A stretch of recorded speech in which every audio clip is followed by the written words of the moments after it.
En nombre del Padre, del Hijo y del Espíritu Santo. Pues bien, hoy es la última clase de este curso de Antropología Teológica, segunda parte, donde particularmente hemos venido tratando el tema del pecado, el pecado original, y cómo pues hoy ese mismo drama del pecado original sigue presentándose en nuestros días con mucha actualidad, porque aquí es la naturaleza humana. Y hoy trataremos otro tema. Podemos decir que el tema del pecado original, algunos autores le llaman el tema del hombre adámico, porque viene pues de Adán el pecado. Y a partir del día de hoy, en esta última clase, vamos a tratar el tema de la gracia, el hombre bajo el signo de la gracia, que es el hombre crístico. Y ahorita vamos a explicar un poco en qué consiste eso de ser el hombre crístico. Para empezar, pues, cuando nosotros vemos al hombre desde la perspectiva de la gracia, hay vamos a decir, tenemos que ver con claridad qué justificación tiene este tema para nuestro estudio. Y lo primero que salta a la vista es en los días de hoy, donde gran mayoría de los seres humanos, al hablar de la experiencia de la libertad como uno de los principales valores que construyen al ser humano como individuo y como sociedad, pues es algo que hoy día se reclama mucho, la libertad. Y junto con la libertad, pues viene el tema de la autonomía, de la capacidad del ser humano de ser lo más independiente posible de cualquier factor que lo pueda condicionar.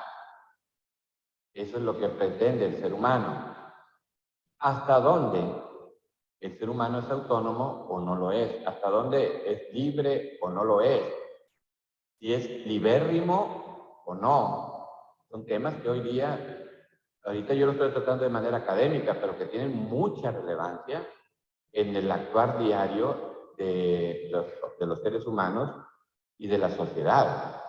¿Sí? Hoy eso está muy a la vista, con temas constantes, por ejemplo, en el mundo de la política, hasta donde, por ejemplo, un sistema busca que sobre todo se respete la libertad y la autonomía de cada uno de los individuos, o hasta dónde se tiene que renunciar a esta libertad y autonomía en favor de una colectividad, si realmente el Estado puede tener,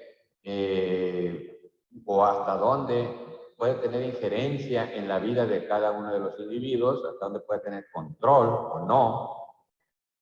En el tema de la política eso es muy delicado y es lo que es el escenario del mundo, actualmente, en el tema de la geopolítica, por ejemplo, actualmente.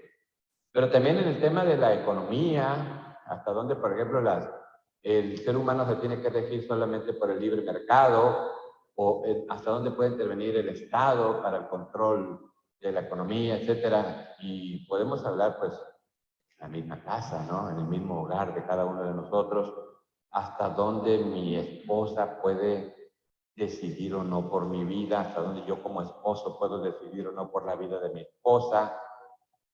Y cada uno es autónomo e independiente y hace lo que se le pega la gana o no. Todos estos temas, ¿no? Los hijos hoy día, especialmente cuando se vive la experiencia de la adolescencia, que van naturalmente separándose de los padres, pues es importante entonces definir hasta dónde es esa libertad o no. Ya habíamos hablado anteriormente que entonces, como el binomio que viene como a resolver esto es la libertad responsable. Cuando una persona entiende que su libertad tiene como condición el ser responsable para que se pueda vivir humanamente, plenamente, en convivencia con otros, entonces tiene que ser una libertad responsable. Y nosotros llegamos todavía un poco más, a una libertad corresponsable. No solamente responsable, sino en la que cada una de las partes asuma su propia responsabilidad compartida con otros. ¿Sí? Bueno, este tema lo vimos el curso pasado y ahora lo vemos en relación a Dios, el actuar de Dios. El actuar de Dios. Y el actuar de Dios en nuestras vidas respeta o no respeta nuestra libertad. Y aquí podríamos ponerlo caricaturizado de esta manera.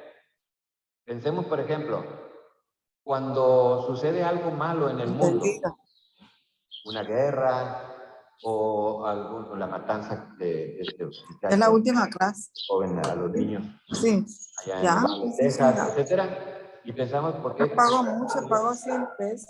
Hay un libro que se llama Pero ¿Dónde los estaba cafés ya Dios se llaman bien. cuando me sucedía este mal? Muy interesante, es el testimonio de una muchacha que fue múltiplemente violada. Pues que le hace que no vaya a la Jimena. De Hubiera alguna sido tú manera, al cuando otro. escuchó Ya por esa allí, de tu vas. antes la poníamos mucho en los lugares, ¿Eh? aquella especie de poema, pensamiento, que se llama Huellas. Pues sí. Bueno, alguien se veían 4 huellas, de repente se dejan de ver. Que vayas tú. Pero que sí, la verdad, el niño no. Que dice, ¿por qué me El abandonaste? niño, Hay que motivarlo. Habla. Mira, anoche se metía mucho los dedos para acá. Cargué. Como que le está saliendo una muela o algo. Le duele porque me dijo, quiero vomitar. Hay una expresión muy interesante. Y se metía la manita y se metía la manita. Jesús. Y me hizo, Me estaban violando. Sí, porque se metió la mano de más. Pues. Me violaron. Yo creo que le están brotando algo. No les voy a contar la resolución para que busquen el libro, que es muy interesante. ¿Dónde estaba Dios cuando me sucedía el mal? Algo así exactamente, ¿no? Muy interesante. Es uno de los libros más interesantes, testimonios de las personas de cómo... Porque es una lástima perder eso, ¿ves? La verdad. Lo que les sucede, las cosas malas que les suceden, desde la perspectiva de la... ¿Cuándo le vuelve a tocar el mar? Les vamos a pedir que apaguen sus cámaras. Y agárrate ese cargo. Micrófonos allá. Minerva, ¿pudiera apagar su micro, por Apaguen favor? sus micrófonos. Minerva. No escuchan ustedes y dejamos de escuchar, por favor. Minerva, bueno, entonces, este planteamiento es muy importante. Cuando sucede algo malo decimos, ¿dónde está Dios? Pero después nos planteamos lo siguiente.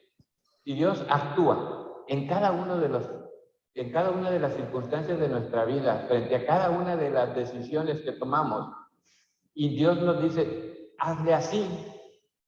Entonces, ¿qué significa ese hazle así? Me está dictando. ¿Y cómo se le llama el que dicta? Dictador. Entonces quiere decir que Dios es un tirano, que solamente nos hace creer que somos libres, pero que en realidad en cada uno de los momentos de nuestra vida se hace lo que Él dice, como en la película de Matrix, ¿se acuerdan que le decían en el curso pasado, ¿no? De que creemos todos que somos personas libres, que interactuamos, etcétera, etcétera, pero en realidad estamos conectados a una computadora, ¿verdad? En unos tubos, y se nos está metiendo solamente un software, ¿sí? Un algoritmo que nos hace creer que vivimos una vida, ¿se acuerdan? Pero en realidad no es así, nos están succionando, nos están quitando la energía mientras nos hace creer eso, porque estamos en un estado en estado de coma, ¿no? Bueno, entonces así también es con Dios. Pensamos que somos libres, pero en realidad no. Entonces sería algo muy grave. Por eso ahí está ese dilema, ¿no? Entonces, ¿cómo actúa Dios en nuestras vidas? ¿Y a través de qué actúa? Y viene el tema de la gracia. ¿Sí? El tema de la gracia. La gracia en el Antiguo Testamento, en la Biblia, ¿verdad? ¿Qué quiere, en primer lugar, decir cuando... bueno, quiero decirles una cosa.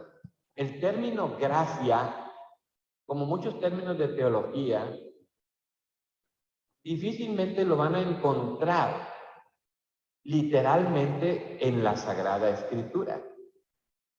Sí existe, pero no en todas las circunstancias. ¿Sí? O sea, como todos los términos teológicos, ¿qué es lo que hacen? Es un concepto, ¿verdad? Que alguien que pensó, un teólogo, por ejemplo aquí San Agustín, etcétera, o más antiguo, y dice, bueno, en este término yo entiendo la acción de Dios en el hombre. ¿Y a qué se refiere, pues, en el Antiguo Testamento? En primer lugar, Dios es un Dios que sale a nuestro encuentro siempre, llamándonos a su lado y tomando la iniciativa. Fíjense, es un Dios que nos sale al encuentro en todas circunstancias. Nos llama y Él siempre toma la iniciativa. Esta es la visión que tiene un israelita. Y aquí hay como dos consecuencias de este pensamiento. En primer lugar, Dios se ocupa del ser humano. Si gustan, lo pueden poner, se preocupa por nosotros, está al pendiente de nosotros. Y por eso se nos hace presente, ¿sí? Y nos promete que nos va a ayudar, que Él siempre estará por delante. Él es el primero que es fiel y misericordioso, como constantemente lo atestiguan la mayoría de los libros de la Sagrada Escritura, especialmente los Salmos, todos los libros de sabiduría de la Biblia y los profetas, ¿sí? Pero ya encontramos ese pensamiento desde el libro de Génesis. Bien, esa constante de que Dios es fiel y misericordioso. Es el Dios que acompaña, el Dios. De hecho, le pregunté yo al padre Luis Felipe antes de venir para acá, que no encontré al padre Víctor, que le dije que si era correcto traducir el tetragrama divino, el Yahvé, traducirlo como, siempre lo traducimos normalmente como yo soy el que soy, en aquella teofanía que tuvo Moisés, ¿se acuerdan? Cuando estaba en el Monte Santo y que yo quítate las sandalias de los pies, que tu lugar es santo. ¿Quién eres? Para decirle al pueblo. Entonces él contesta, Yahvé. Es decir, yo soy el que soy. Y le dije, padre, ¿es correcto traducir yo soy el que estoy? Me dijo, correctamente. De hecho, yo es lo que defiendo más ahorita. Dice, yo soy el que se hace presente. Entonces, Dios se autodefine como aquel que está siempre presente para nosotros. Y eso está desde el Antiguo Testamento. Entonces, es una gracia en cuanto que es algo que Dios nos da sin que nosotros tengamos mérito alguno. Eso se refiere a una gracia. Que Dios lo hace por iniciativa personal. No lo hace porque se fije en alguna cualidad nuestra, sino en una cualidad suya, que es ser misericordioso, ser fiel, ser bueno. ¿Sí? Entonces, es el Dios que se hace presente a nuestras vidas.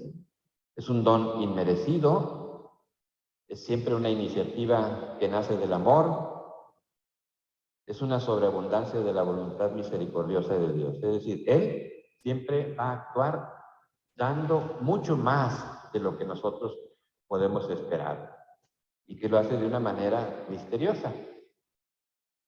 Ahora, también podemos nosotros entender que ya desde el Antiguo Testamento y en general también después en el Nuevo, la gracia es como una participación de la vida divina. Dios nos participa su misma vida. Eso es la gracia.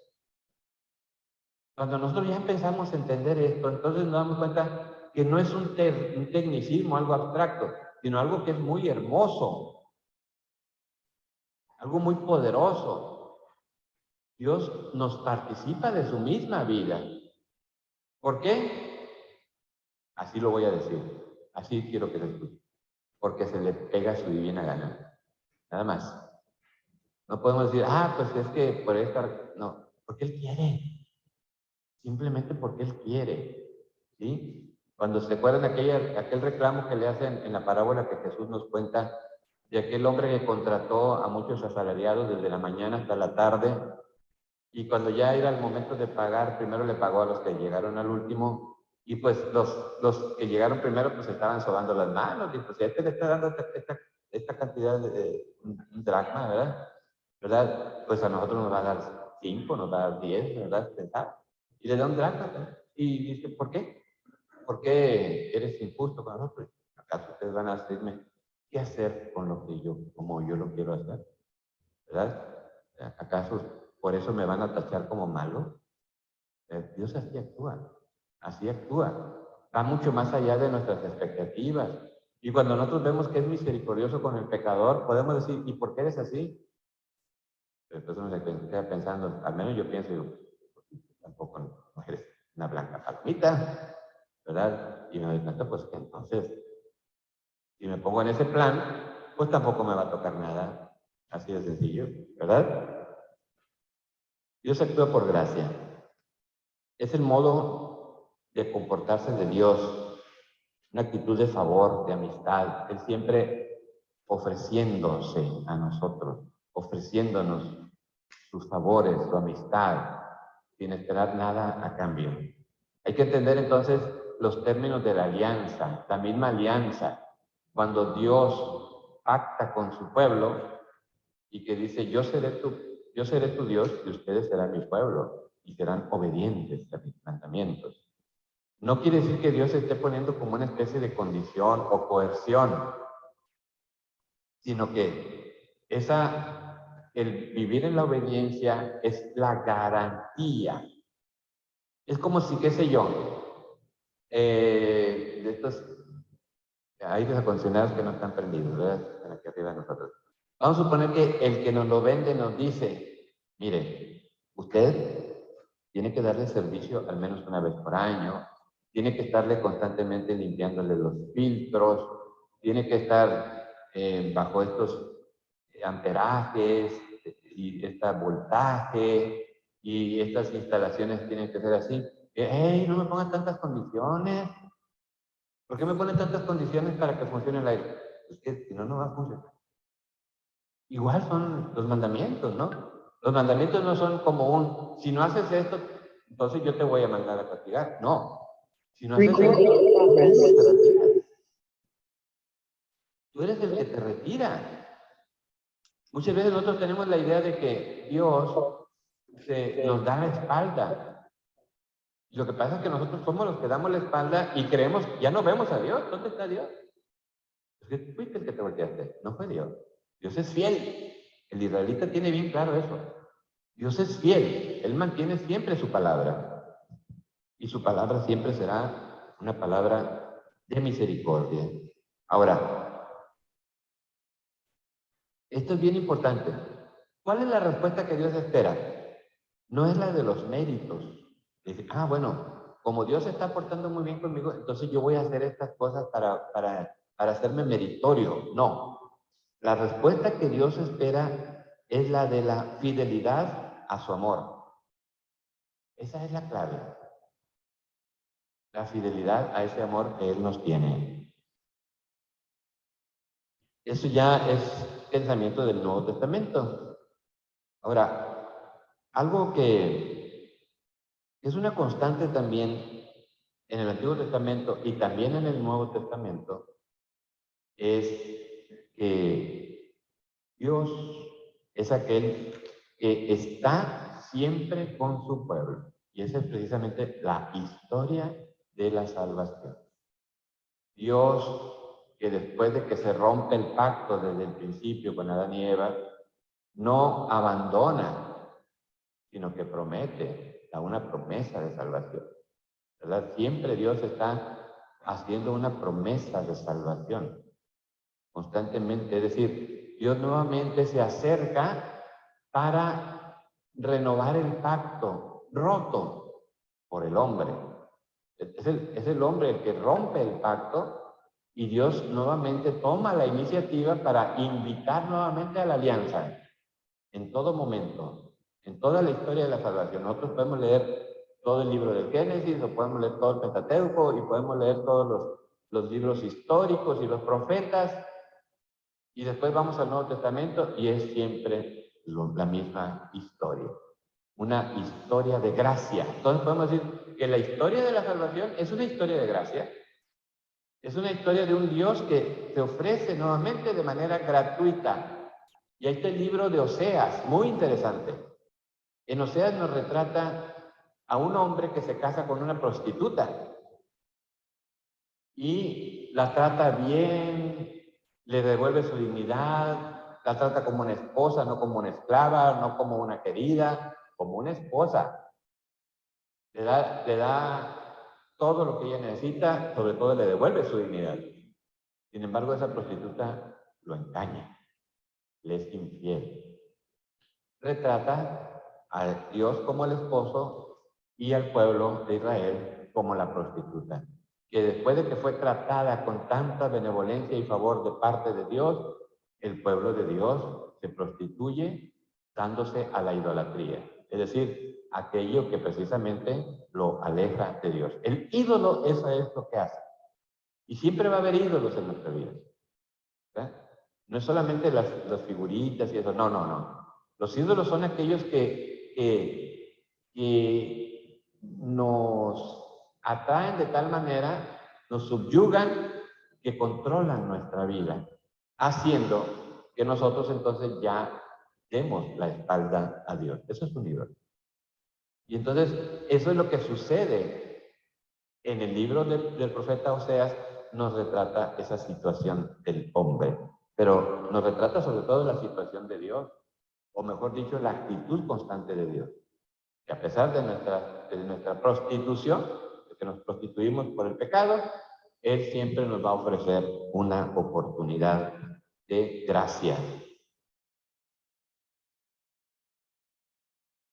¿Cuál es la novedad del Nuevo Testamento? La gran novedad del Nuevo Testamento es que esa gracia adquiere un rostro concreto, el de una persona concreta, Jesucristo. Jesucristo es entonces ahora la gracia misma, porque cuando nosotros vemos a Jesús, vemos a un Dios que no nos ha abandonado y que nos da lo mejor de sí mismo. ¿Recuerden qué significa gracia? El don gratuito de Dios. El regalo constante que Dios nos hace sin ver si somos meritorios o no. Simplemente, ¿por qué? Porque se le pega la gana. Entonces Dios decide enviar a su Hijo Jesús, ¿verdad? Y a través de su persona mostrarnos su gracia. Mostrarnos su gracia. Entonces ya adquiere un rostro, es Jesucristo. Tanto amó Dios al mundo que le dio a su Hijo único. Ahí está la gracia. ¿Cuál es la gran gracia de Dios? Su Hijo. Que le dio a su Hijo único para que todo el que crea en Él no perezca, sino que tenga vida eterna. Así dice Juan 6:16, creo. O 10:16, creo. Ahí investiguen ustedes. Ya no me acuerdo. Soy muy bueno para memorizar eso. Pero eso es lo que significa. Entonces, a partir de Jesucristo, la creación toda tiene la posibilidad de alcanzar su plenitud. La acción de Jesús por nosotros, que toda la obra que Él hizo por nosotros, que sigue haciendo, es la que posibilita entonces a que toda la creación que había sido dañada por el pecado, que había sido diezmada por el pecado, ahora pueda adquirir no solamente una restauración, como decir, vamos a dejarlo como estaba, no, sino que incluso da un plus, y un gran plus, que es la plenitud en Cristo. Y ahorita vamos a ver más adelante cómo los santos padres, los primeros, sobre todo los griegos, interpretan esto como que la acción de Jesús, la venida de Jesús al mundo, no solamente nos atrae la redención, sino la misma divinización. Con Cristo nosotros tenemos la posibilidad de divinizarnos, que ahorita vamos a ver esto. La gracia entonces es ahora algo tangible, histórico, presente en medio del mundo, porque es una persona, es Jesucristo. En Cristo se muestra que Dios no niega a la humanidad, sino todo lo contrario. Esto es bien importante, sobre todo con la visión protestante, en donde Lutero entiende que el pecado daña de tal manera, esto también aquí sale, daña de tal manera al hombre que ya el hombre pierde su libre albedrío. Entonces el hombre no puede hacer nada, absolutamente nada, para salvarse. Nosotros también creemos esto, pero entendemos que el Dios ha decidido, también es gracia, ha decidido nuestra colaboración, y lo vamos a ver ahorita en el tema de precisamente el concurso entre la gracia del hombre la gracia de Dios y la libertad humana, ¿no? ¿En qué consiste entonces el ser libres? En el Nuevo Testamento la gracia tiene dos dimensiones, una que es objetiva y otra que es subjetiva. En cuanto al objetivo, nos indica que toda la creación participa de la obra de Cristo. O sea, ¿qué significa entonces la gracia? Que la acción, la obra de Cristo, especialmente el acontecimiento de la Pascua, ha venido a restituir a toda la creación. ¿Sí? Eso es lo objetivo. Y lo subjetivo es que la actuación en cada uno de nosotros, ya particularmente los seres humanos, en donde cada hombre recibe ese favor de Dios que nos permite ser partícipes de la vida del Hijo resucitado. Y aquí la palabra partícipes, este verbo, tiene dos significados. Una, en cuanto que Él nos participa su gracia. ¿Sí? Él nos la participa, nos la comparte, pues. Y la segunda consiste, la segunda interpretación, en cuanto que nos hace participar, en donde ya no somos objetos, sino ya sujetos activos, en donde nos involucra. Bien, veamos pues un poquito entonces qué es lo que sucede en la teología de la gracia a través de la historia. Hay tres momentos clave. El primer momento clave es la interpretación que hacen de todos los textos de la Sagrada Escritura en torno a este tema de la gracia. Ya dijimos, aunque no aparezca la palabra, vemos que esto se interpreta como gracia, como por ejemplo esa mentalidad que tenían los israelitas de que Dios era siempre fiel y misericordioso, el Dios que se hace presente, etcétera, etcétera, el Yahvé, el yo soy el que estoy, etcétera, ¿sí? Todo eso, ¿cómo lo interpretan y cómo interpretan después todos los textos del Evangelio y los textos de San Pablo, etcétera? Los primeros padres de la iglesia, especialmente los griegos, ese primer momento es la teología de la divinización, así se le conoce.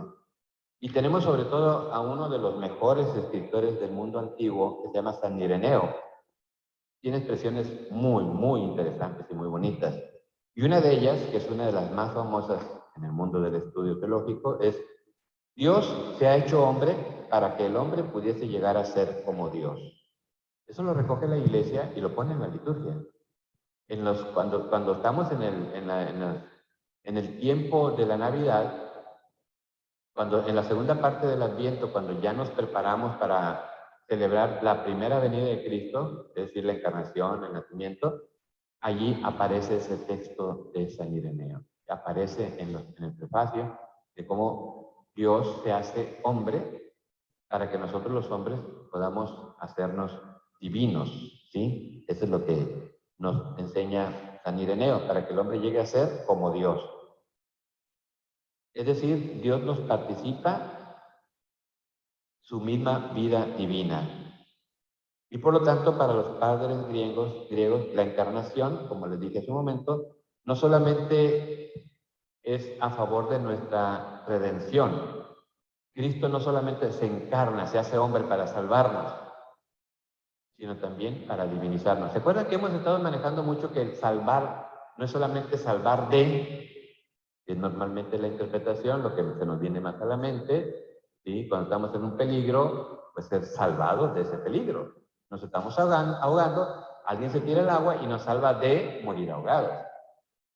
Ese es el salvar de. Pero el salvar a veces no nos fijamos en ello. Y eso es precisamente, ¿para qué nos salva? Para lo que fuimos creados, para vivir con Él. Y Él nos participa de su misma vida divina. En eso consiste la divinización, ¿sí? Esa es la interpretación que hacen los padres griegos y que ya después queda como un legado para la iglesia. Bien, hasta ahí todo bien, etcétera, etcétera. Y llega el siglo VI con San Agustín, viene Pelagio, y Pelagio viene pues ahí a meter su cuchara. ¿Y qué es lo que dice Pelagio? Que el pecado es consecuencia de nuestra voluntad guiada por el mal.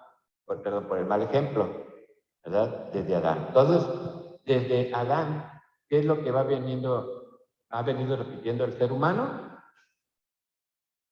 Pues Adán dio un mal ejemplo, sus hijos lo siguieron, los hijos de los hijos lo siguieron, y así. Pecar, entonces, es seguir el mal ejemplo.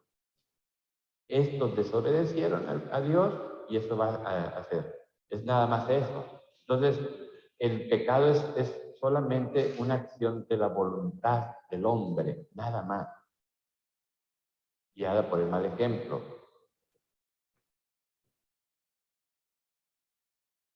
¿Y qué es lo que contesta? Siguiendo ese pensamiento, entonces, la gracia sería una simple ayuda para nuestra voluntad, como una especie de vitaminas. ¿Sí? Hagan de cuenta que uno de repente así anda debilón y ¿qué hace? Pues bueno, compra Neurobión, compra Dedoyecta, ¿verdad? Y se le inyectan a uno y pues ya como que agarra un poquito de vuelo otra vez uno, ¿no? O algo así. Algo así como una especie de complemento vitamínico para algo así. Entonces, la gracia, ¿qué es eso? Una especie de complemento vitamínico para que nos ayude pues entonces a renovar nuestra voluntad de hacer las cosas bien hechas y ya no guiados por el mal ejemplo, como lo decía.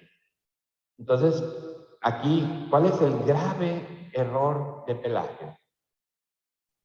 Negar que la gracia no es una ayuda cualquiera, sino que es una ayuda necesaria.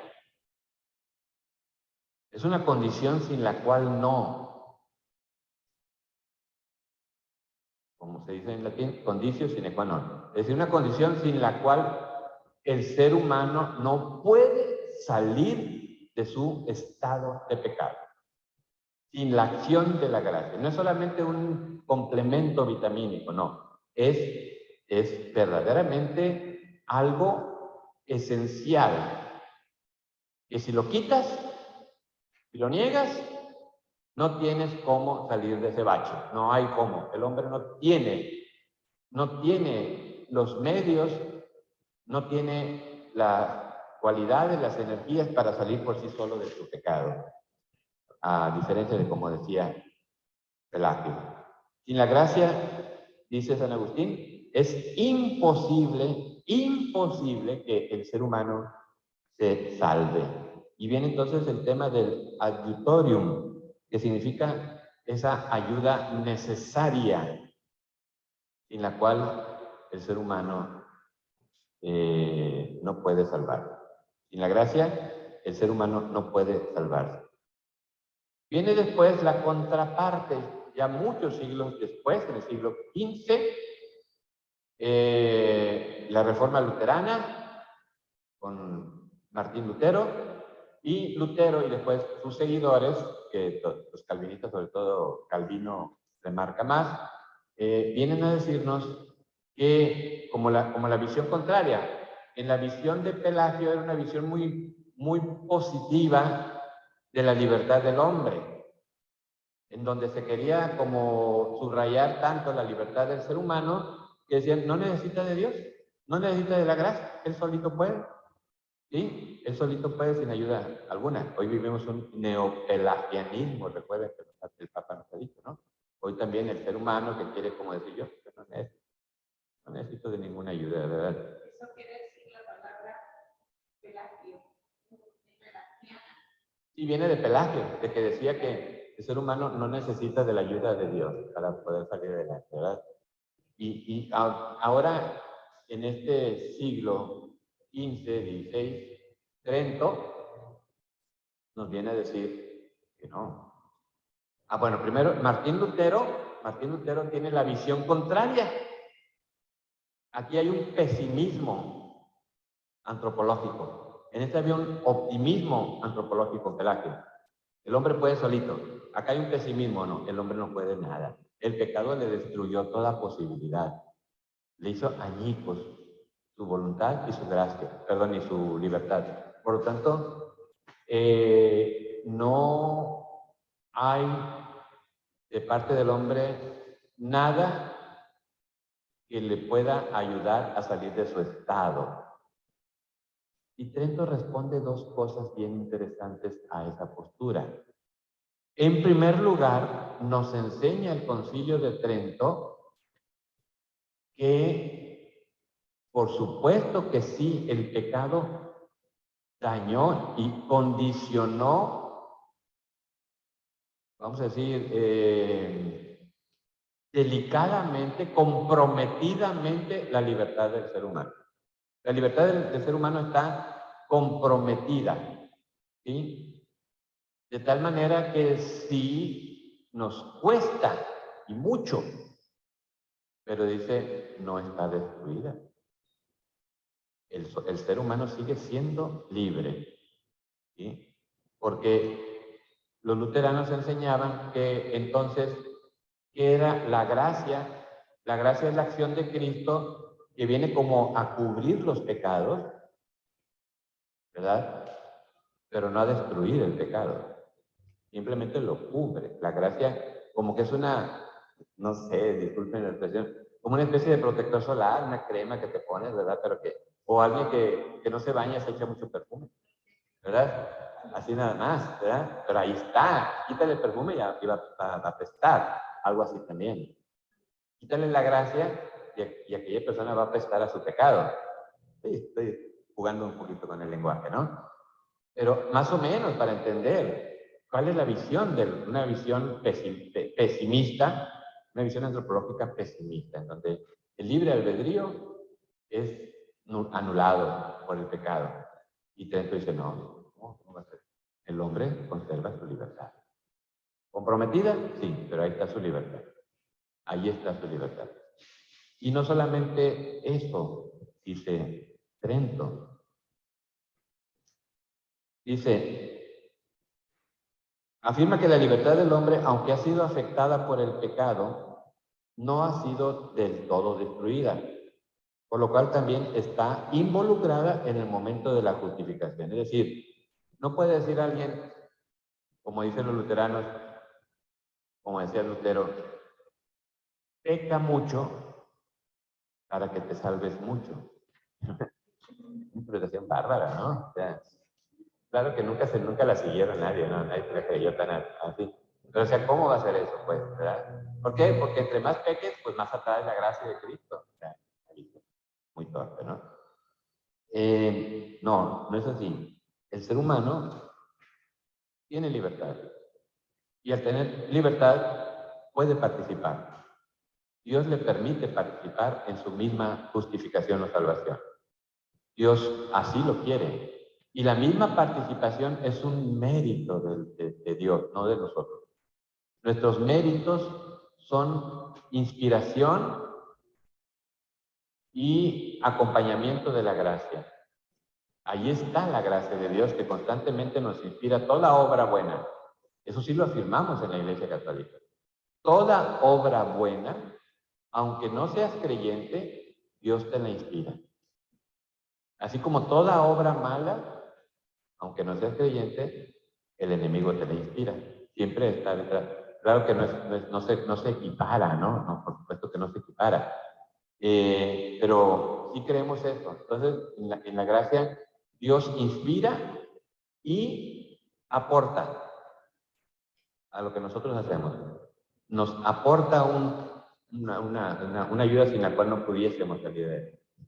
¿Sí? Hagan de cuenta un poquito si quieren, ¿verdad? Cuando el niño empieza a dar sus primeros pasos y ahí está la mamá atrás, o el papá, o el abuelito ahora, ¿verdad? Los abuelitos ahora, viendo cómo a propósito de eso, hoy los papás se pierden de estas primeras escenas de los hijos, que ahora las ven los abuelos, habla por primera vez, y se enoja la mamá cuando o el papá, cuando el niño dice abuelito en lugar de decir mamá o papá como primera palabra, ¿por qué dice abuelo todo tanto día como no?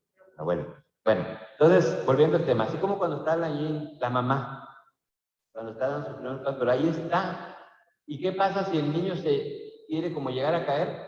Lo sostiene, pero lo deja caminar, ¿verdad? No lo tiene todo el tiempo agarrado. Le permite Porque la mamá sabe, el papá sabe, que el niño necesita aprender por sí solo, ¿sí? Adquirir esa habilidad de caminar. Y que pues sí, se va a caer, a veces lo deja caer, porque esa misma caída le da una lección. Bueno, entonces, más o menos así actúa la gracia en nosotros, nos afirma la Iglesia nuestra, católica. Bien, entonces, hasta aquí vemos pues otra cosa también, otra cosa que nos enseña Trento. Dice, la gracia tiene la primacía en la obra de la justificación. ¿Qué significa eso? Dios siempre va a tomar la iniciativa. Dios siempre va a ser el primero. Significa, por un lado, Él toma la iniciativa, ¿sí? Para que nosotros podamos salvarnos y que hagamos obras buenas. Él es el que nos inspira, nos sostiene, nos ayuda en todo momento, ¿sí? Pero no solamente eso, sino también significa que nunca podremos decir que son más importantes los méritos nuestros que la gracia de Dios. La gracia de Dios siempre será superior y mucho más grande que lo que nosotros podamos hacer.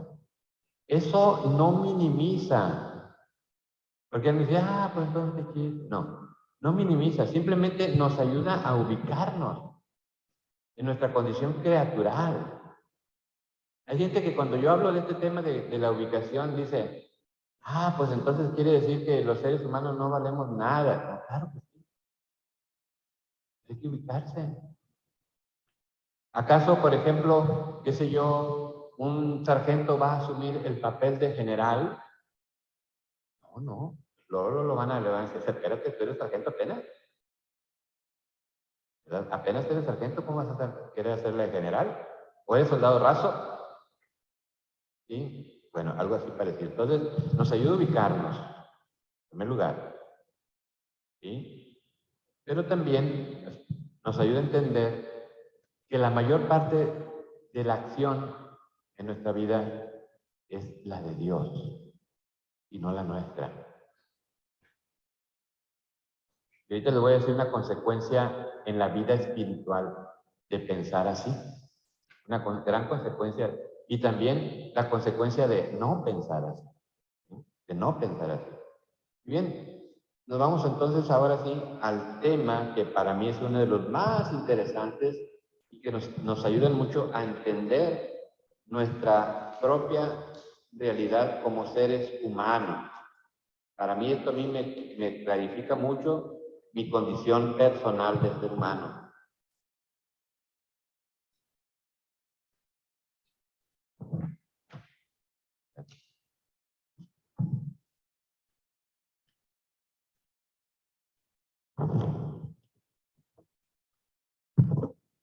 La bolita, aquí está. Ande.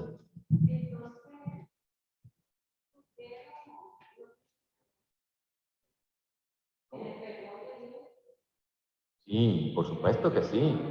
Recuerden que él se basa en un texto de Romanos, por ahí lo tienen ustedes, ¿sí? En donde dice que solo la fe nos justifica. ¿Sí? Entonces él interpreta que solo la gracia de Dios salva, solo y exclusivamente. Los méritos del ser humano no sirven para nada. Y eso en la Iglesia Católica lo rechazamos. No, él es la postura contraria, de darle una absoluta como primacía o no solamente eso, sino un valor absoluto a la gracia, negando que el ser humano sea libre y que por lo tanto el ser humano pueda hacer algo para salvarse. Ese es el problema de Lutero. Al contrario, Lutero va completamente en contra de la naturaleza humana, completamente. ¿Sí? Y eso nos provoca un problema nuevamente. ¿Somos entonces marionetas? ¿Por qué nacemos y desde muy pequeños sentimos la necesidad de ser libres, de decidir. Ahora ya ven como hasta los niños chiquitos, que antes la mamá decidía qué ropa se iba a poner. No, ahora yo veo, por ejemplo, en las tiendas como el niño chiquito le dice a su mamá, yo quiero este pantalón y quiero esta camisa, esta blusa. Antes, ¿qué iba a pensar una neta? ¿Sí? Se vestían como la mamá quería, ¿o no? Uy, no, ya no se deja. Ya no se deja. Bueno, entonces de ahí ya vemos cómo el niño tiene desde pequeño la capacidad de el libre albedrío, de decidir, ¿verdad? Desde pequeño toma decisiones. Que sea, qué tan consciente o no sea, bueno, eso es otro asunto. Pero vemos que desde pequeño toma decisiones. Entonces, si usted lo que sí, tenemos libertad para pero ya ahí ya voy a la No, no, no. El ser humano es pecado. Siempre es pecado. Para él el bautismo no destruye el pecado original. El pecado original continúa. Nada más que Cristo lo tapa. ¿Verdad? ¿Cómo? Así es. O sea, la gracia no la interpreta como precisamente la acción de Cristo que destruye la fuerza del pecado. No la interpretas, ¿verdad? Nosotros sí la interpretamos. La gracia de Cristo destruye la fuerza del pecado. Que quedan ahí las pavesas, ya lo explicamos. ¿Recuerdan cuando vimos el tema de la ahí tan, ¿verdad? Y podemos volver a pecar porque seguimos estando bajo el signo de la tentación y todo eso. Ya lo vimos. Revisen sus notas, por favor, que estamos regresando a un tema anterior. ¿Sí? Entonces, aquí lo interesante, quizá lo más interesante del curso sea eso. ¿Qué relación hay entre la gracia divina y la libertad del ser humano? Es decir, regresamos a las dos posiciones, la de Pelagio, en donde le da primacía a la libertad y hace que entonces la gracia pierda completo mérito, es decir, la gracia es solamente una simple ayuda, un plus, ¿cómo se dice? Multivitamínico, un complemento, ¿sí? Un suplemento, quieran decir. No. El otro error es el de la doctrina luterana, que se le da tanta preeminencia a la gracia que se niega el libre albedrío. La doctrina católica ha luchado por discernir y recordar que ninguno de estos extremos es fiel a la revelación bíblica del Señor. La Iglesia Católica no se inventa una doctrina. La Iglesia Católica interpreta con la misma Biblia. ¿Cómo dice el dicho? La Biblia se interpreta con la Biblia. Entonces, en una interpretación no literalista, porque cuidado con esto, interpretar la Biblia con la Biblia no significa que exactamente como dice allí es, sino que este texto yo lo tengo que relacionar de manera paralela, ya sea vertical o horizontal. Vertical significa con textos del Antiguo Testamento o posteriores. Y horizontal, pues en el mismo, por ejemplo, en el mismo Evangelio, ¿sí? Ver el significado, el contexto de esa enseñanza. Eso tiene gran importancia. Gran importancia. Y después también la misma tradición nos ayuda a comprender, por ejemplo, cómo interpretaban los primeros cristianos esta vivencia de fe. ¿Sí? Eso es de gran importancia. Bueno, entonces la Iglesia Católica es lo que procura hacer. Ver que estos son dos extremos de interpretaciones erróneas de la Sagrada Escritura.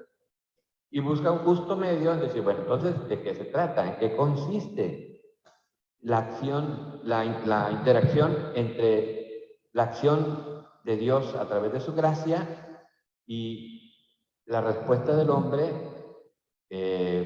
por su libertad? Ahora,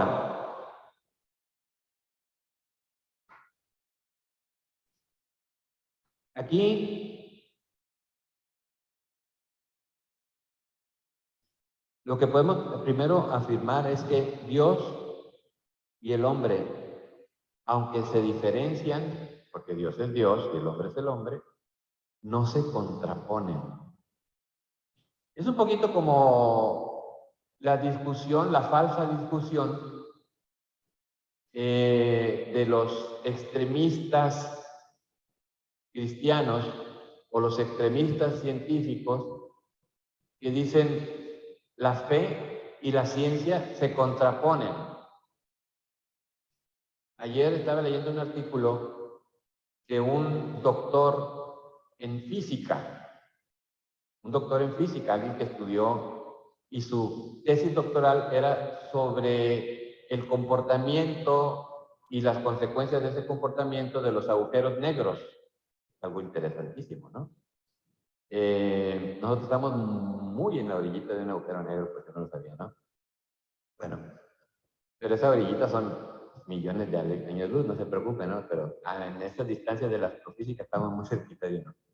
Bueno, entonces él estudió eso, es un científico, pero él desde pequeño fue educado en la fe.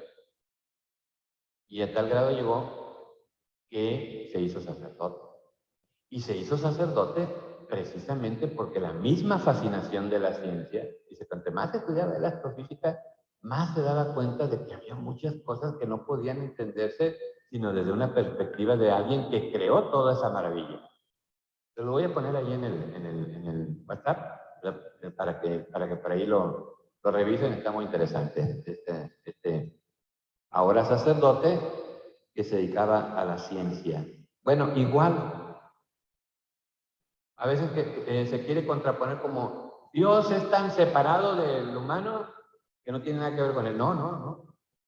Aunque sean diferentes, y son diferentes, completamente diferentes, no hay contraposición, porque finalmente somos sus criaturas. Y estamos hechos a su imagen y semejanza, que fue uno de los temas del curso también anterior. Por eso la gracia de Dios no solamente no disminuye la libertad del ser humano, no diezma la libertad del ser humano. No solamente eso, sino que además, ¿verdad? Además, la posibilita, la fundamenta y la desarrolla. O así, la fundamenta, le da su fundamento a la libertad humana, porque nosotros somos libres porque Él es libérrimo. Participamos de su libertad. La posibilita en cuanto que Él nos regaló el ser libres, ¿sí? Y la desarrolla en cuanto que precisamente vivir bajo el signo de la gracia es vivir bajo el signo de la libertad, porque vivir bajo el signo del pecado es vivir bajo el signo de la esclavitud. Muchas personas cuando pecan creen que son libres, pero la misma psicología se ha encargado de hacernos ver que eso es falso. Vamos a pensar un joven que empezó a ver pornografía y decía, es que soy libre. A mí nadie me va a decir. Yo tengo mi propia naturaleza, mis hormonas, etc. Y yo tengo necesidades humanas y pues a mí esto me gusta, me produce placer, etcétera, etcétera. Y empieza a ver pornografía. Pero después empieza a hacerse adicto a la pornografía. Hoy es un tema que muchos psicoterapeutas tratan con mucha, o dicen como algo, es tan grave la adicción a la pornografía como la adicción a la heroína. Así me lo dijo a mí un experto en sexología. ¿Verdad? Es tan fuerte la adicción que produce la pornografía que una persona, dice, yo batallo a veces más, padre, para sacar adelante una persona que se hizo adicta a la pornografía que una persona que se hizo adicta a la heroína, que es una de las drogas, o las metanfetaminas, por ejemplo, de las drogas que más atrapan al consumidor, al adicto. Pues aquel muchacho se creía que era libre, pero que finalmente ¿qué cayó en una esclavitud? ¿Qué es la esclavitud? Todo aquello que enajena nuestra voluntad y nuestra libertad. Todo aquello que puede ser cualquier cosa. Los ídolos que mencionábamos, ¿verdad? Cómo en un momento dado yo me distraigo de mirar a Dios, que me hace libre, para empezar a mirar al pecado, que me da la apariencia de libertad, porque entonces es una decisión, yo decido hacer esto, pero no me doy cuenta que es una decisión que tiene como consecuencia el hacerme paulatinamente esclavo. El pecado nos esclaviza. Por eso podemos decir que la gracia, precisamente una de las acciones poderosas que tiene sobre el ser humano que vive en la gracia, es el aprender a ser libre. Y el modelo de libertad es Jesucristo. ¿Se fijan cómo buscaban de qué acusar a Jesús? Constantemente andaban ahí de metiche los escribas y los fariseos de ahí, nomás mirándolo, observándolo, para ver en qué lo hacían caer. Le pusieron muchas trampas, ¿se acuerdan? Muchas trampas le pusieron. Pero hay un dicho, no sé si sea mexicano o no, que dice, Cristo no tiene cola que le pisen. ¿Verdad? O sea, a cualquiera de nosotros nomás nos hurgan tantito ahí y nos van a encontrar algo, ¿no? Pero a él no. Él no tiene, o sea, como por ahí alguien muy sabio me dijo, dice, a todos, de algún modo, nuestra historia nos persigue. Nuestro pasado nos persigue, de algún modo. Entonces, nadie puede decir, no, pues, a mí que en el school que no le voy a encontrar nada. Pues, quién sabe, a lo mejor Hacienda te encuentra algo. ¿Verdad? Finalmente, o sea, algo te encuentra que en alguna declaración mal hecha, lo que sea, pero te va a encontrar. Bueno, a Cristo no tiene cola que le pise. Y eso dicho así de manera así, pues vamos a decir popular, ¿cómo se dice en buen lenguaje? Es el hombre libre por antonomasia. Es el modelo de libertad. ¿Por qué? Porque él es gracia. Él es gracia. No solamente tiene la gracia, es la gracia misma. Entonces, por eso nosotros volteamos a mirar a Cristo, porque en Él descubrimos cómo ir incrementando en nosotros la historia de gracia en lugar de historia de pecado. Es decir, la posibilidad de salir de nuestra esclavitud, consecuencia del pecado, para volver a ser libres. Dice la Sagrada Escritura que Cristo nos hizo, ¿cómo dice? Cristo nos liberó para ser libres. Antes a mí se me hacía como una especie de pleonasmo. Cristo nos liberó para ser libres. ¿No es la misma, decía yo? Ya después dije, no, no es la misma. Cristo nos liberó, ¿por qué no hay una cruz aquí? Bueno, Cristo nos liberó, ahí estamos, vemos la cruz, bueno, ahí hay muchas, ¿verdad?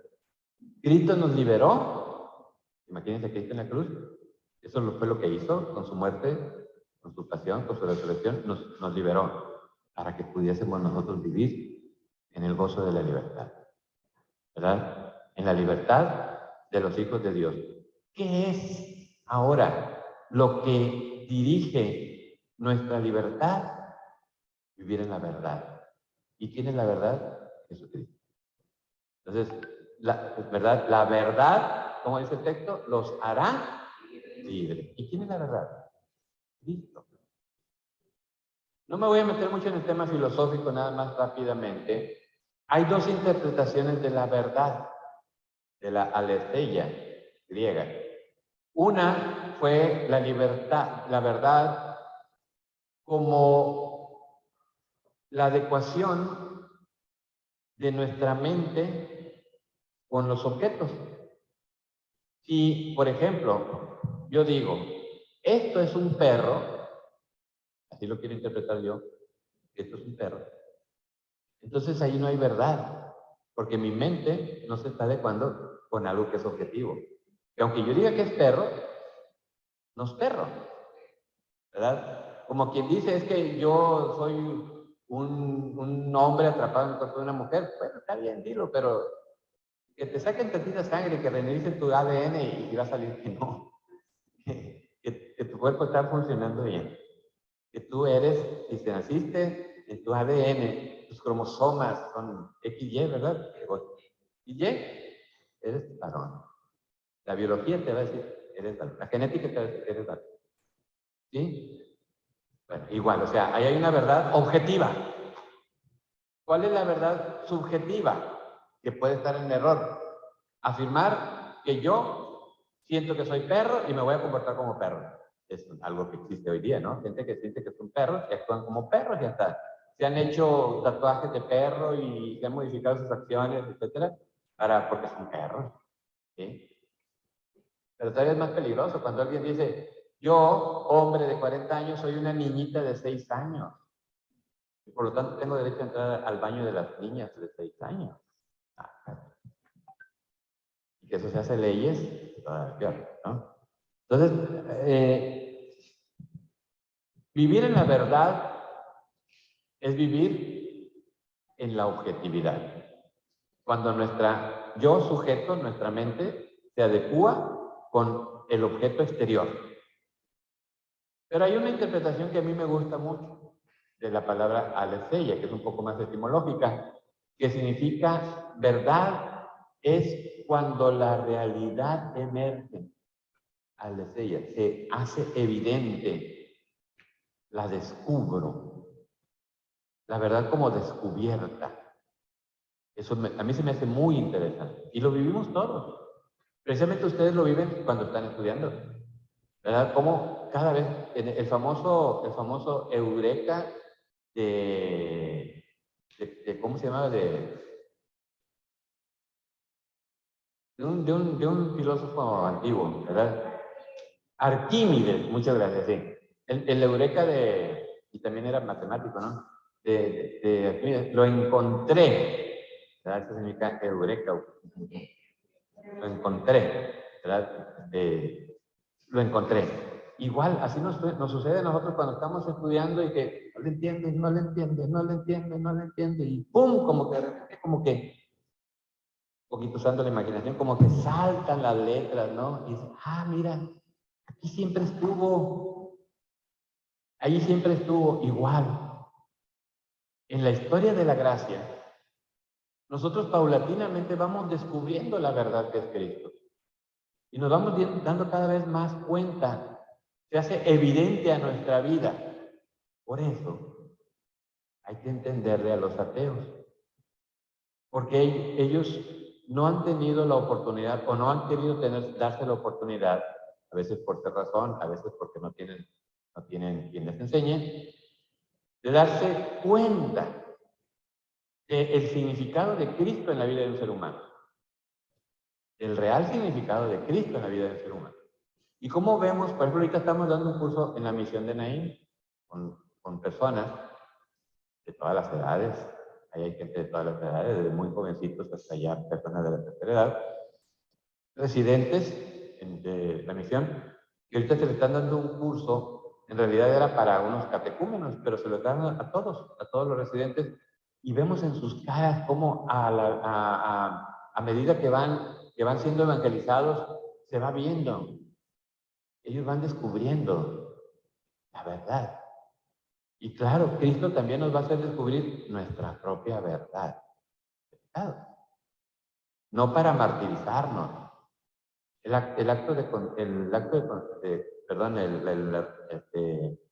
examen de conciencia no es un ejercicio de martirio, un ejercicio ¿cómo se dice? Como de tortura. No, es un ejercicio de liberación. Porque entonces uno descubre su propia verdad a la luz de la verdad de Cristo. Y eso nos ayuda entonces a vivir en la verdadera libertad de los hijos de Dios. Y de otra manera no tendríamos nosotros oportunidad. ¿Me doy a entender? ¿Está bien esto? Okay. Vemos entonces que existe, en primer lugar, en la acción de la gracia, la invitación. Hace mucho yo aprendí que el más cortés de todos es Cristo. Porque Cristo nunca fuerza a alguien a creer. Nunca fuerza a nadie a seguirlo. Lo invita. Y como decía maravillosamente el Papa Benedicto XVI, nosotros los cristianos no actuamos por, ¿cómo se dice? No sé la palabrita. Por proselitismo, sino por fascinación. Evangelizamos por fascinación. Presentamos a Cristo y Él se va a encargar de fascinarnos. Él solito, su gracia, Él nos va a fascinar, como está sucediendo, por ejemplo, en la misión de Naín. Cristo los está seduciendo. Él los está seduciendo. Pero como seduce el enemigo, ¿con mentiras? No. Los seduce con algo que es más poderoso, con la verdad. Es más poderoso. Claro que hoy la gente le apuesta más a las mentiras. ¿Qué es la publicidad? Ya se los dije. ¿Qué es la publicidad? Es el arte de engañar.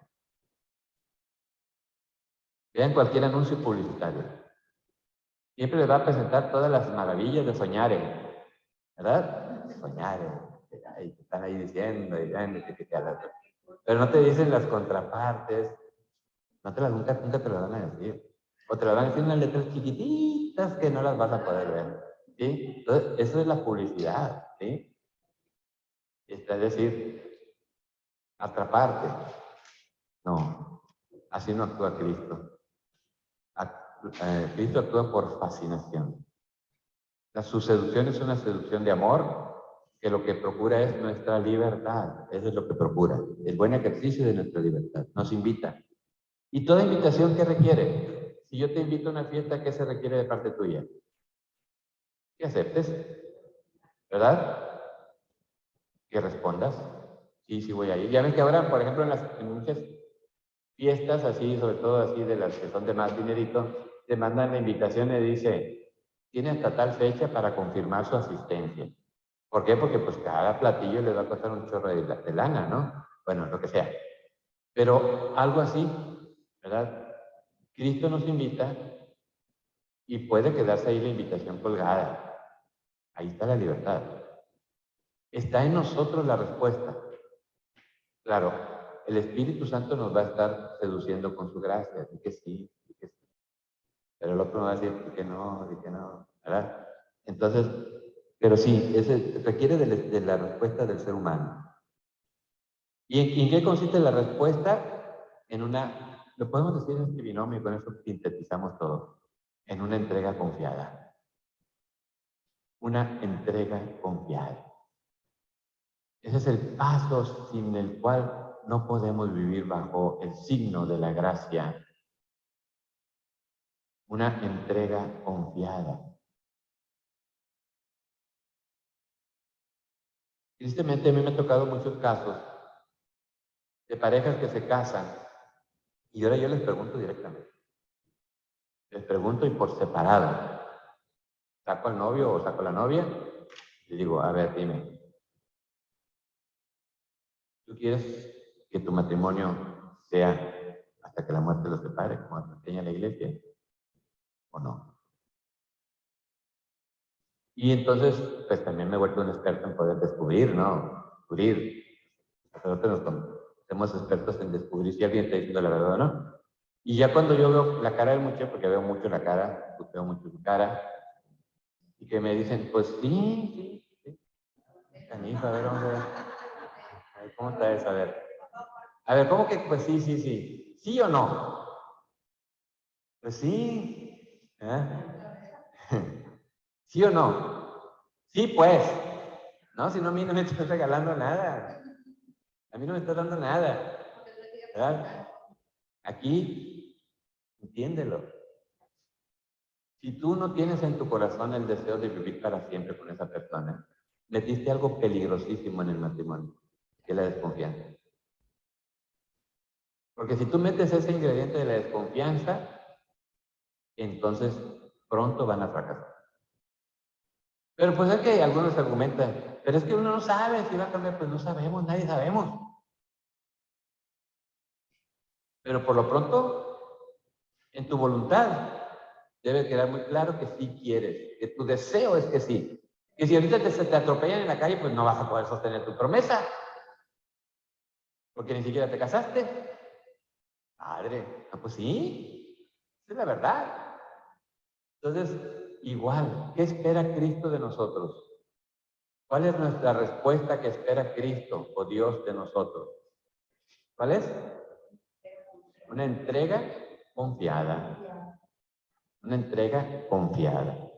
Sin eso, no le permitimos al Espíritu Santo que haga su obra como Él quiere hacerla. O la condicionamos. Estamos siempre poniéndole cortinas, bloques enfrente de nosotros. ¿Sí? La desconfianza es una cortina muy grave en cualquier relación en los seres humanos. En cualquier relación entre los seres humanos. Condiciona mucho que aquella relación sea una relación sana. La mayoría de las relaciones que está el ingrediente de la desconfianza hace que esa relación se intoxique. ¿Cómo le llamamos a esa hora? ¿Relación? Tóxica. Y así también tenemos relaciones con Dios tóxicas. Porque allí el diablo metió su cola y su cola, la cola del diablo aquí apesta a bien feo, ¿verdad? Así que va a estar ahí siempre echándole peste, echándole ahí cochinada. Si entendemos de manera adecuada la expresión de San Agustín que el hombre, lo propio del hombre es ser pecado, no desde la perspectiva luterana, sino desde la perspectiva de que necesitamos nosotros la gracia de Dios para poder realmente santificarnos. Entonces estamos entendiendo bien las cosas. No nos estamos menospreciando. Estamos permitiendo que el Señor nos devuelva la dignidad perdida por el pecado. Estamos dándonos a nosotros mismos una oportunidad de oro al dejar que la gracia de Dios, el Espíritu Santo, inspire y dirija nuestras vidas. Cuidado con esa palabra dirigir. No nos dirige como si estuviéramos nosotros dirigidos a control remoto, como unos autómatas. No. Es una dirección de amor. Es una dirección en la que finalmente siempre nos va a dejar que nosotros decidamos si seguimos aquella moción, se le llama, ¿verdad? El Espíritu Santo hace dos obras en el corazón. Inspira y mueve. Inspiración, moción. Pero es un movimiento suave, así como, nuevamente, como la mamá que toca al niño para decir, ándale, anímate, camina. ¿Verdad? Esa es así como la mamá que le va tocando la espaldita o las nalguitas al niño para decir, ándale, ándale. ¿Verdad? Así es más o menos la acción del Espíritu Santo en nuestras vidas, la acción de la gracia.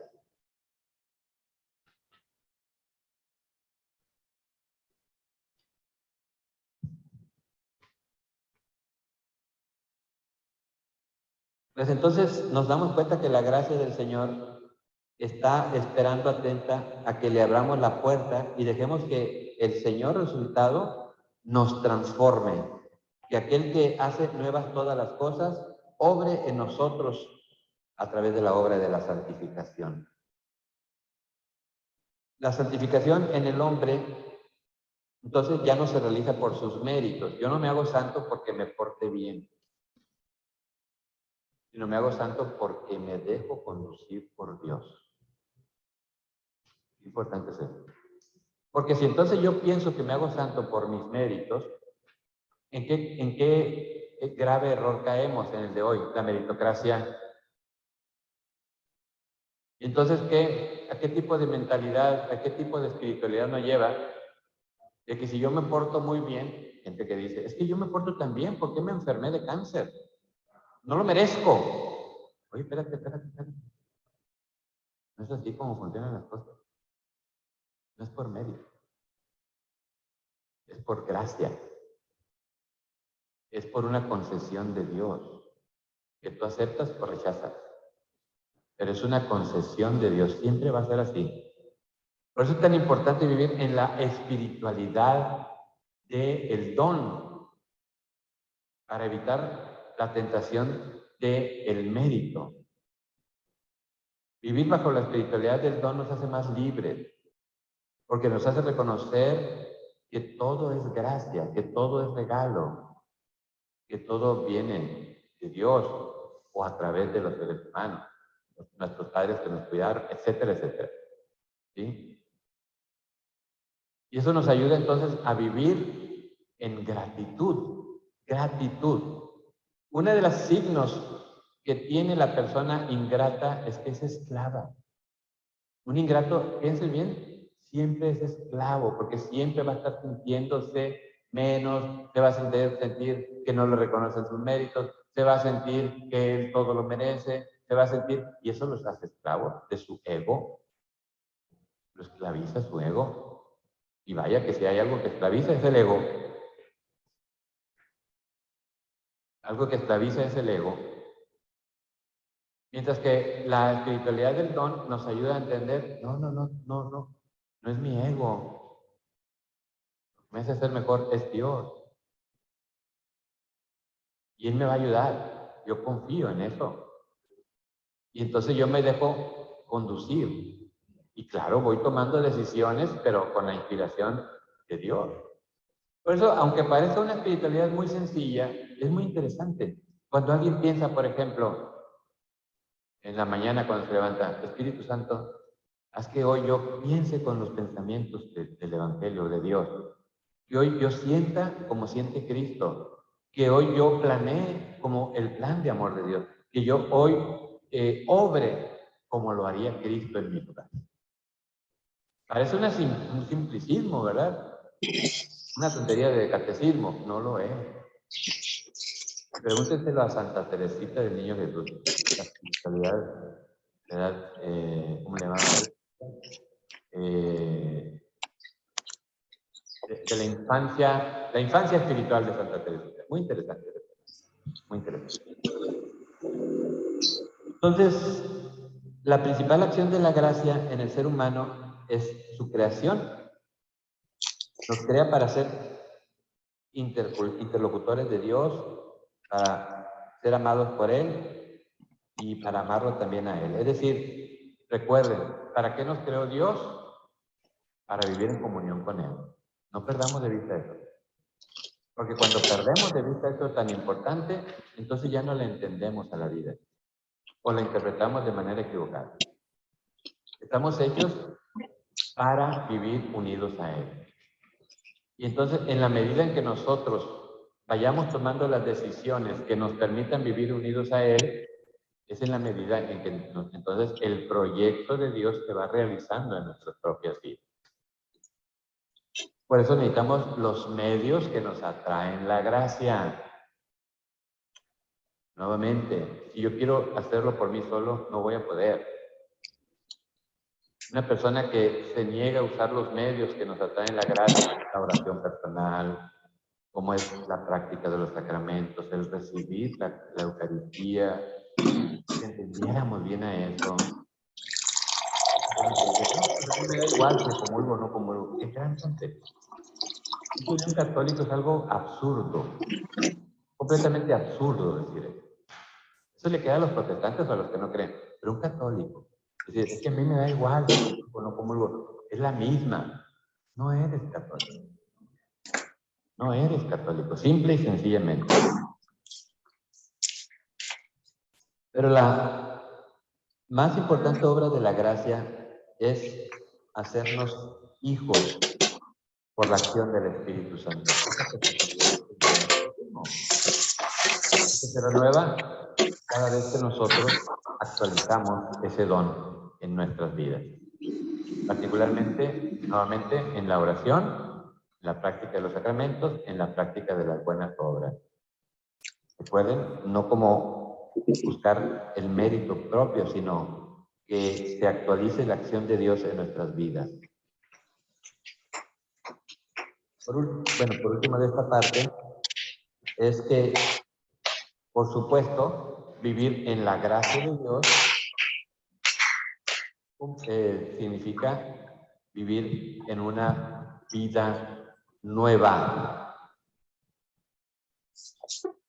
No podemos nosotros pensar que vivimos en las cosas de Dios si nuestro comportamiento es contrario. Allí es donde entra la libertad humana. en cuanto que nosotros tomamos la decisión de escuchar o no a Dios, de dejar que obre en nuestros corazones o no, y que Él vaya haciendo su obra en nuestro interior, y que esa obra tiene que reflejarse en frutos. ¿Recuerdan los frutos del Espíritu Santo? Si no, repásenlos.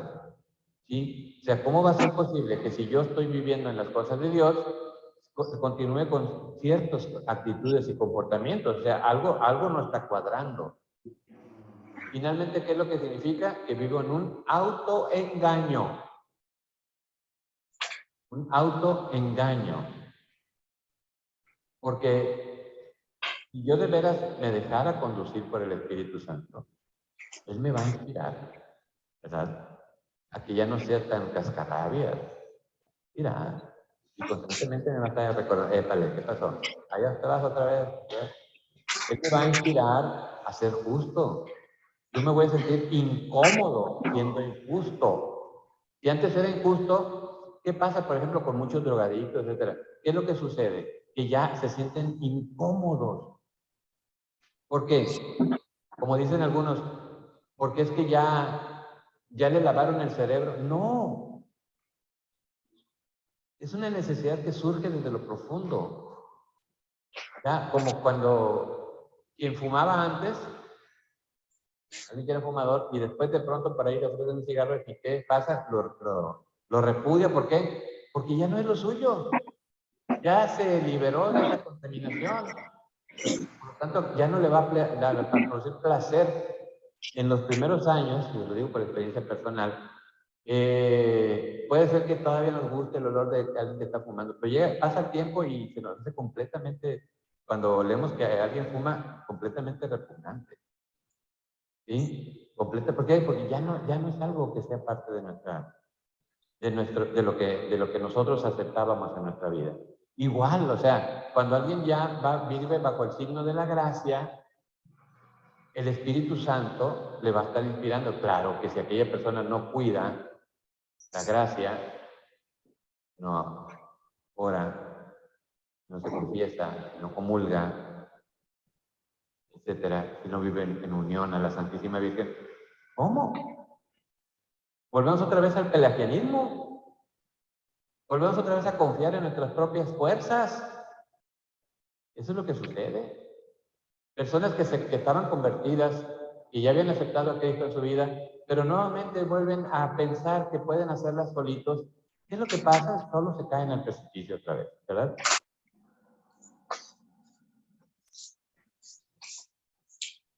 En conclusión, aquí hay algunas conclusiones que son muy interesantes que yo les invito a que repasen. En primer lugar, en 1 Timoteo, capítulo 2, versos 3 y 4, dice: Dios nuestro Salvador quiere que todos los hombres se salven y lleguen al conocimiento de la verdad. Dicho de otra manera, de manera sintética, Dios quiere que nos salvemos aceptando a Cristo en nuestro corazón. Y solamente leo las conclusiones que vienen en Aparecida, en el documento. Primero, estamos llamados al seguimiento de Cristo. Esa es la vocación universal a la santidad.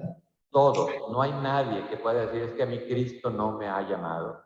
Sí, lo que pasa es que no lo has escuchado, es diferente. ¿Sí?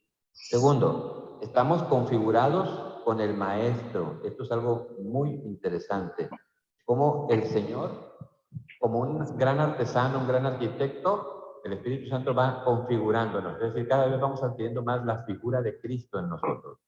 La obra de la gracia eso hace en el corazón, ¿verdad? Nos va quitando la imagen adámica del pecado y va creando una nueva imagen. Me da cuenta como un escultor, Miguel Ángel, que agarra una pieza de mármol, ¿verdad? La escoge, etcétera, él la escoge, y de esa pieza de mármol saca la Pietà, o saca el Moisés, o saca el David. Dice uno que es increíble, ¿no? ¡Piedra! Dice uno, es piedra, eso que está viendo no es piedra, pero parece que se va a mover, parece que va a hablar. Se le nota, por ejemplo, en la Pietà, se notan en los brazos de la Virgen el esfuerzo que está haciendo, en las venas que se le saltan, en el brazo caído de Cristo, que es un brazo de un muerto, ustedes observenlo bien, y no Un brazo de alguien que está dormido, el brazo de un muerto, está inerte. ¿Cómo le hacen eso usted? Bueno, eso es lo que hace el Espíritu Santo. Eso es lo que hace el Espíritu Santo en nuestro corazón. Nos va haciendo a la figura de Cristo. Va quitándole toda esa cochinada del hombre adámico y poco a poco va transformándonos en el hombre en Cristo. Configurados, pues. Enviados a anunciar el Evangelio del Reino de la Vida. Recuerden lo que el Papa Benedicto nos enseña, ¿verdad? La vida cristiana es como una medalla que tiene dos caras. Somos discípulos de Jesucristo, pero somos también misioneros de Jesucristo. No puede estar desarraigado, no puede estar desvinculado. El que es discípulo, por la misma experiencia que ha vivido de transformación de su propia vida en Cristo, siente la necesidad inherente de dar testimonio de eso, de que también los demás tengan la oportunidad. Por eso el verdadero cristiano siempre va a ser efusivo. ¿Qué significa efusivo? Que sale, que le sale, pues, con el deseo de que otros conozcan al Señor. Nuevamente, por fascinación. Uno lo que hace nada más es presentar a Cristo. Eso es lo que hace el catequista, el evangelizador, presenta. ¿Ya? Entonces lo demás, Cristo se encarga. Animados por el Espíritu Santo. Porque es el Espíritu Santo el que constantemente va a hacer resonar en nosotros el amor de Dios. Siempre va a estar animándonos conforme a la voluntad de Dios.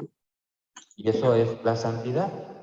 La santidad podemos nosotros resumirla como un don que Dios nos otorga, con la cual nos despierta en nosotros el deseo de ser como Cristo. El deseo de dejarnos guiar por el Espíritu Santo. El deseo de ser verdaderos hijos de Dios. La santidad, pues, es abrirse a la acción transformadora de la gracia, dejando que ella configure nuestra vida como cristianos y cristianas. La gracia santificante se expresa en obras concretas, en un modo particular de vivir la vida, el modo de Jesucristo. Vivir la santidad, por lo tanto, es comprometerse con el hermano en luchar por la felicidad no solo personal, sino de los demás, comunitaria. Y preguntarnos constantemente, ¿qué haría Cristo en mi lugar? Y poder responder como San Pablo, no soy yo, ya no soy yo, sino que es Cristo quien vive en mí. Debe ser siempre como el gran anhelo del discípulo. Cristo viva en nosotros. ¿Sí?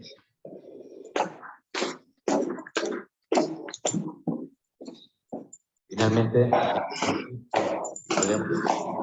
la respuesta del hombre ante el llamado amoroso de la gracia de Dios en creer y confiar. Aquí terminamos nuestro curso. ¿Habría otro curso? Siempre hay más. Siempre hay más.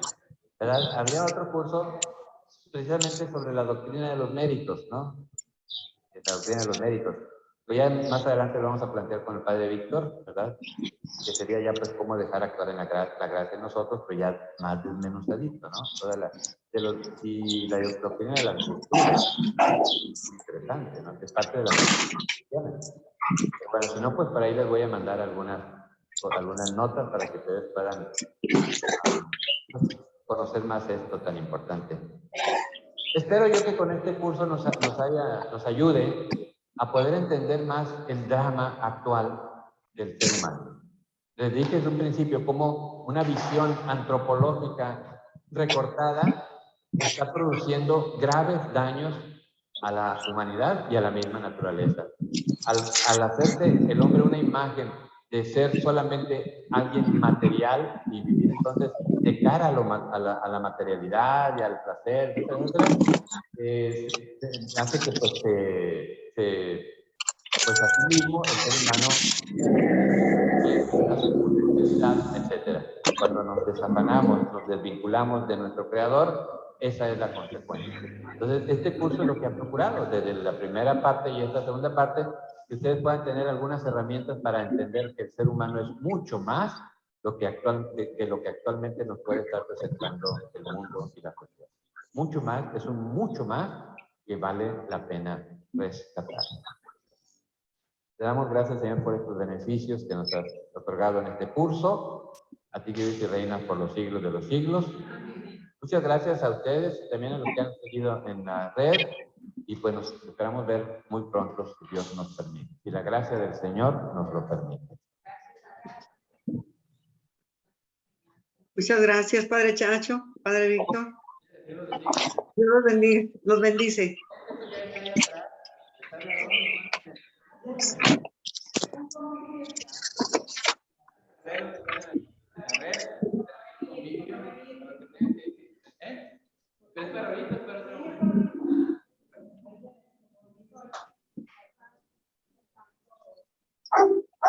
Gracias, Padre Chacho, Padre Víctor, Dios lo bendiga. Gracias por sus enseñanzas.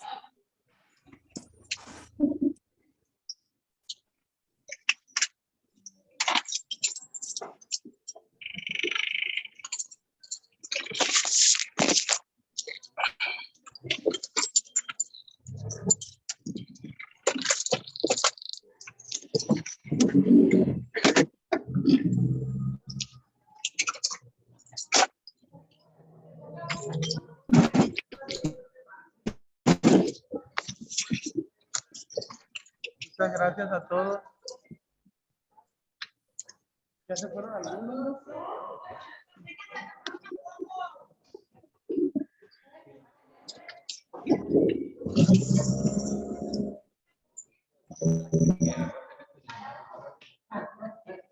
Pues ya se fue Carmelita, díganme, ya hay dos.